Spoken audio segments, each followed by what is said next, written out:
Talk a little bit just about the process. What's it been like for you as you get prepared for the NBA draft? The process has been great. I'm having an opportunity to compete against the best guys from around the world. To show that I have the ability to fit in with these guys. It's been great. I've been working out back at home in Long Island. 3 times a day. With Kemba Walker. We've been getting out there for the past 4 or 5 weeks, and now it's time for me to get up in front of these scouts and show that I'm able to play. A lot of guys, obviously a very productive scorer, but a lot of guys were up there with you, but the productivity and the efficiency with which you scored was off the charts. What do you attribute your ability to score the ball so efficiently to? My teammates. I think I did a great job this year keeping my teammates involved, and making them threats as well. In the previous years, teams easily put a target on my back and it kind of, stopped the game because everyone knew that it was my job to take big shots. With this year, I think I did a great job getting my teammates involved, so and making them threats. So I had a great chance to take higher percentage shots, and that's why my shooting percentage was so well. How do you think that that will translate to the next level? Obviously, at the NBA, you're not going to be required to take 20. I guess he didn't really take 20 shots a game, but you're not going to be the primary scorer more than likely wherever you go. So how do you think that'll translate for you? I think it will, because I'm a great shot maker. So I'm going to play on the teams with very versatile guys that's going to be able to not only get me shots, but get in the lane and make plays for themselves. So I think I'm going to come into an opportunity where I'm going to be a great role player and be able to come in and knock down shots and defend, and I think it's just going to transfer to the next level. What do you think is the thing you need to work on the most as you make the transition?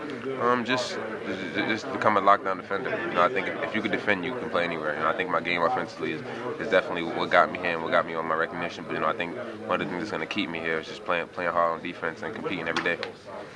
And you've had the ball in your hands a lot, playing the one. Is that where you see yourself playing? Is that where you're most comfortable, or do you feel better playing off the ball a little bit? Well, I'm very versatile. Unfortunately, I'm only 6'3", and from my height, I would have to play the point guard in the NBA. But there's guys that. There's times in the NBA where I might be shifted to the 2 for a couple of possessions and I feel comfortable. But for the most part, I'm a legit point guard and I'll be running the team at the next level. Facing guys like Derrick Rose and Russell Westbrook and all these lightning quick point guards that are big and strong as well as extremely explosive and fast. How do you feel like you'll be able to slow them down and stay in front of guys like that? I think with my size, and the NBA is definitely different from the way it is in the past. And they let you be a little bit more physical on the defensive end.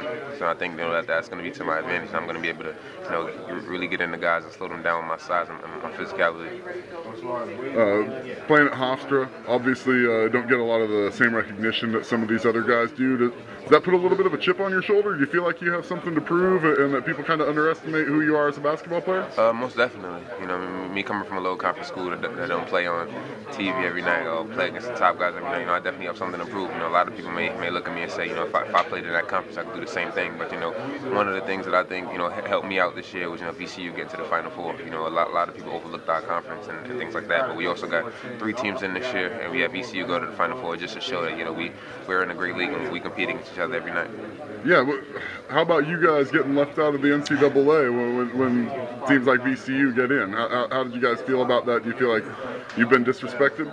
It was tough for the most part. I definitely thought that us finishing second in our league that we would at least get into the NIT. But unfortunately, things like that would happen. We didn't put our head down or anything. We just should try to get into the CBI and things like that to just play extra basketball. Especially for me being a senior. I definitely didn't want to take that Hofstra jersey off and never play again. So any opportunity that I had to play a little extra basketball, I was all for it.